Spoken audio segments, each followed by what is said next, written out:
Voilà, comme ça va filmer aussi. Voilà, donc on a vu hier l'écologie, il faut pas que je m'étouffe avant de commencer, l'écologie électromagnétique. Alors déjà, hop, on a dit quoi? On a dit que, hop, au niveau, si je prends là, donc on a la chance, on a un super tableau, on continue d'en profiter. Si je prends ici la Terre, je vais la faire plus petite. Si je prends la Terre, ici, hop, on a dit qu'au centre de la Terre, il y avait quoi hier? Ouais, il y avait deux boules principalement constituées de fer et de nickel. Deux boules. Ces deux boules, qu'est-ce qu'elles font? Elles tournent. La petite au centre, elle tourne plus vite que la grosse. Et ça faisait quoi? Merci, ça faisait un champ magnétique, ça faisait une sorte d'effet dynamo. La magnétosphère, en fait, la magnétosphère, le champ magnétique, à quoi il sert? Voilà, il nous protège des bombardements solaires, par exemple, qui seraient trop puissants et qui seraient trop puissants pour l'expression de la vie sur Terre. Donc, on a le champ magnétique naturel terrestre qui nous protège. Le sud géographique, il est où? Le géographique, il est bien ici, on est d'accord, hein? Le nord géographique, il est en haut.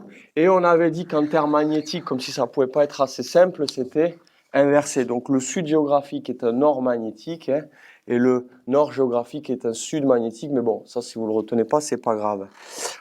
Le champ magnétique terrestre, il a un sens. Les lignes de champ magnétique ont un sens. Ça va dans quel sens? Les lignes.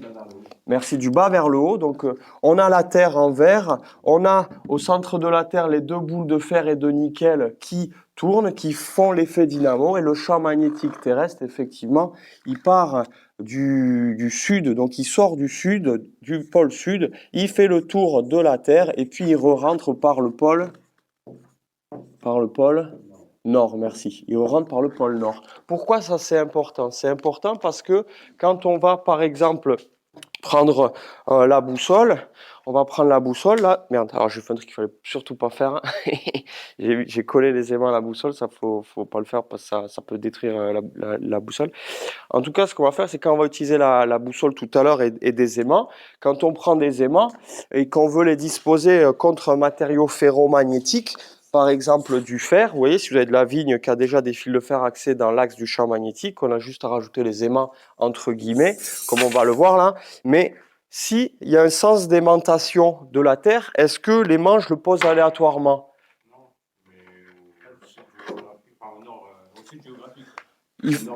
Voilà, on verra que l'aimant, il y a un sens de pose. Il faut que son aimantation naturelle soit dans le même sens que le champ magnétique terrestre, que les lignes de champ magnétique terrestre. Ça va? Donc c'est ce qu'on va voir tout à l'heure, d'où l'intérêt de comprendre l'écologie électromagnétique. Ensuite, si on revient à la Terre, on avait dit qu'elle était chargée électriquement comment? Elle était chargée électriquement négative. La Terre est chargée électriquement négative avec une charge de combien de coulombs, vous vous souvenez? Merci, 550 000 coulombs. Donc c'est une charge, hein, c'est une puissance. Je vais faire juste le champ magnétique terrestre plus grand pour qu'on voit la ionosphère. Donc je fais le champ magnétique terrestre un peu plus grand. Hop, avec les lignes de champ, effectivement. La Terre est donc un réservoir d'électrons, hein, c'est un réservoir d'électrons. Et l'atmosphère, que je vais dessiner là maintenant en noir, hop, l'atmosphère, hop. L'atmosphère, elle est chargée électriquement comment, on a dit? L'atmosphère est chargée positive. Donc, si la Terre est négative, l'atmosphère, elle est positive. Et les hautes couches de l'atmosphère, la haute couche de l'atmosphère, on appelle ça comment, vous vous souvenez? L'ionosphère, merci. Bon, vous avez tout retenu. Ionosphère, merci. Elle est à combien de volts? Entre 300 et 350. Voilà, je n'ai plus le chiffre exactement, mais c'est entre 300 000 à 350 000 volts. Alors on pourrait se dire, mais ouais, mais c'est bien beau, mais à quoi ça sert de savoir ça? En fait, ça nous montre, je vais faire la Terre un peu plus petit pour le dessin. hop, ça nous montre que, là on a la Terre, bon, qu'il faudrait bien ronde, qu'il y a des différences de charge entre la Terre qui est négative et l'air qui est positive. Et en fait, on a vu que si on faisait un arbre ici, qu'est-ce qu'il faisait l'arbre par rapport au réservoir d'électrons qui est la Terre? Il libère des électrons, il fait monter des électrons du sol, l'arbre qui libère dans l'atmosphère. Et on a dit que ces montées d'électrons au travers des arbres, ça stimule quoi? Ça stimule la montée de la sève. Les électrons qui partent du sol, ils montent à travers les arbres, ils s'échappent par les pointes, ça fait l'électro-osmose. Et nous, on peut utiliser ça aussi avec des antennes qu'on va disposer au jardin, là où on ne peut pas mettre d'arbres, comme ça va permettre de faire effet électro-osmose, remonter des électrons qui vont retomber après dans l'atmosphère, comme on a dit. Et l'eau suit les électrons, donc qu'est-ce qui va se passer au niveau du sous-sol? Les électrons vont pouvoir remonter, par exemple. Tous les mètres dans la nature, on a dit qu'il y avait combien de volts? Si là je suis à 0 volts, imaginons au niveau du sol, à 1 mètre j'ai 100 volts, à 2 mètres 200, à 3 mètres 300. Si mon arbre il est donc à 3 mètres, les lignes de voltage, s'il n'y avait pas d'arbre, elles seraient comment ces lignes de voltage?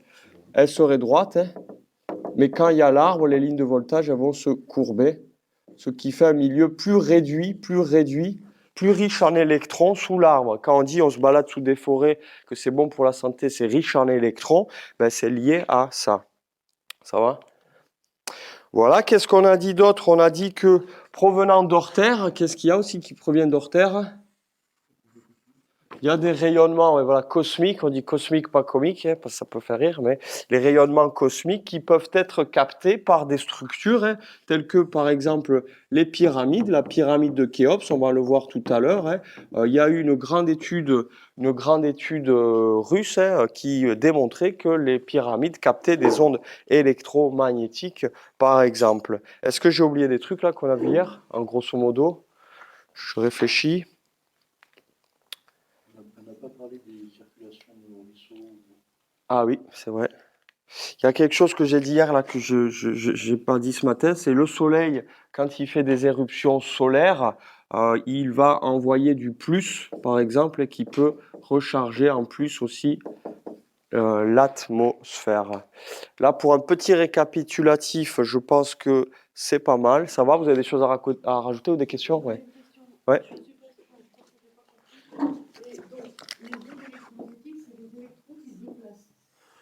Alors non, ouais, les ondes électromagnétiques, une onde électromagnétique, elle a pour vecteur le photon qui serait dépourvu de masse.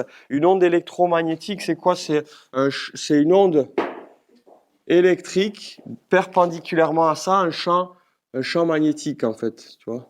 Oui, mais quand tu dis les ions négatifs qui sont dans la Terre, après ils montent, elles descendent. Ouais, en fait, il faut dissocier l'onde électromagnétique de l'électron. L'électron, pour moi, c'est comment dire, l'électron, c'est comme une microparticule qui a l'onde électromagnétique, elle a le vecteur, le photon, on est d'accord? Et si tu regardes un atome, ce qu'on a vu hier, c'est que au centre de l'atome, tu as par exemple, si tu as 2 protons, tu as 2 neutrons. Il y a autant de protons que de neutrons et il y a autant d'électrons que de protons normalement. Les électrons, qu'est-ce qu'ils font? Ils gravitent autour de l'anneau, d'accord? Du noyau, pardon. Et les électrons, ils sont chargés comment, on a dit? Électriquement, ils sont chargés négatifs. Les protons, électriquement, ils sont chargés positif. C'est les électrons qui sont dits libres, qui vont se décrocher, qui peuvent se décrocher du noyau, là, tu vois, de l'atome, pardon. S'il se décroche, l'atome, il devient électriquement comment? Il devient positif, parce qu'on se retrouve avec 2 plus et qu'un moins. Tandis que s'il y a un autre électron qui s'y greffe, là, les électrons, ils sont libres, ils peuvent se greffer sur un atome ou partir. S'il y a un électron qui arrive, qu'est-ce qui se passe? Il devient chargé électriquement comment là? Négatif. Il y a plus d'électrons que de protons. donc cet atome devient chargé électriquement négatif. Donc il faut dissocier les électrons qui font partie de, entre guillemets, la matière, si tu veux, et qui vont permettre aux atomes de s'assembler. Par exemple, de l'onde électromagnétique. L'onde électromagnétique, si tu veux, c'est une onde qui circule hop, à la vitesse de la lumière et qui a pour vecteur le photon, qui serait dépourvu de masse. Ça va, j'ai répondu ou... Oui, là on arrive, si je comprends bien, on arrive de la physique quantique, le chat peut être à la fois vivant et mort, et c'est comme un photon, quoi. Ouais, après c'est... C'est un peu Ouais. compliqué. Ouais, après c'est un peu technique, ouais. Du coup, le Mais, photon, c'est pas une particule. alors le photon, c'est ce qu'on dit, le photon, c'est ce qu'on dit qui transporte l'onde électromagnétique. En fait, il serait dépourvu de masse. On dit égal mc2, hein, énergie égale matière fois célérité au carré, quelque chose comme ça, je sais plus exactement. Mais en tout cas, oui, ça serait ce qui transporte l'onde électromagnétique. L'onde électromagnétique, elle peut provenir du fin fond de l'univers. Pourquoi? Parce que si je vois des étoiles, si je la vois, c'est qu'il y a de la lumière. La lumière, c'est une onde électromagnétique. Avec ils ont envoyé dans l'espace, là, je crois que c'est le dernier satellite ultra performant, comment il s'appelle? C'est pas Hubble ou je sais plus, je sais pas si vous avez vu, je n'ai plus son nom en tête là, mais voilà, il arrive à détecter des systèmes très loin dans la galaxie. On voit la lumière arriver, donc c'est qu'il y a des ondes électromagnétiques qui nous parviennent de très loin dans l'univers en fait. Et juste pour, peut-être ça va aider à comprendre, mais le Soleil, si tu veux, il peut envoyer une onde électromagnétique. Donc là, on dit que c'est ondulatoire, ou il peut envoyer, entre guillemets, on dit corpusculaire. Corpusculaire, ça va être, entre guillemets, des atomes. Si, par exemple, dans le Soleil, il y a de l'hélium, l'hélium est composé en partie d'hydrogène. L'hydrogène, c'est un des atomes les plus simples, il me semble. C'est quoi? C'est un proton. Et s'il y a autant de protons que d'électrons, il y a combien d'électrons? Un électron. Et il est dit que le Soleil, quand il envoie ça, tu vois, vers la Terre, l'électron, il se perd, entre guillemets, dans l'espace, et il y a quoi qui nous parvient? Il y a le proton. C'est pour ça qu'on dit que ça recharge en plus la Terre. Voilà. Parce que ton appareil hier sur le sumo, là, il mesure quoi, lui? Ah ouais. Alors l'appareil qu'on a branché hier sur le sureau pour montrer effectivement que on voit bien un phénomène sur la plante. On a branché ça hier sur le sureau. Donc c'est quoi? C'est ce qu'ils utilisent les électriciens pour mesurer la tension, si tu veux. La tension, c'est quoi? C'est une différence de richesse en électrons. Donc par exemple, là, si je mets, imaginons j'avais un appareil comme ça géant, je mets ça au niveau de la Terre et je mets ça tout en haut. J'ai 300 000 à 350 000 volts. Ça veut dire quoi? Ça veut dire que c'est la différence de richesse en électrons entre deux milieux. Tu vois? Plus la valeur est élevée, plus il y a une différence de richesse en électrons entre ces deux milieux. Donc si je le tenais ça au niveau du sol, tu vois, cette fiche au niveau du sol et que je descends, qu'est-ce qui se passerait au niveau de ma valeur? Elle descendrait. Tu vois? C'est une différence de richesse en électrons. Et quand on a branché ça sur la plante, hier, on l'a vu en millivolts, c'est très, très faible, hein, mais en millivolts, on a vu que on avait une mesure, ce qui montrait qu'entre le bas du sureau et cette partie-là du sureau, il y avait une différence de richesse en électrons, qui montre bien que la plante, elle est chargée en termes d'électrons. Ça va? C'est pareil pour les arbres, ouais. Ouais, c'est pareil pour les arbres, ouais. Moi, je l'ai déjà vu faire sur un tournesol. Je l'ai pas fait sur 40 000 plantes, hein, mais le peu que je l'ai fait, j'ai observé que quand je montais plus en hauteur, la valeur était plus élevée. Voilà. Ça va? Pardon? Ah, là, c'était sur un grand tournesol. Arbre, non, j'ai pas fait. Arbre, j'ai pas fait, non. Voilà. Ça va? Après, on peut toujours aller plus dans la technique, mais ça va être peut-être trop technique. Je pense que pour un rappel ce matin, c'est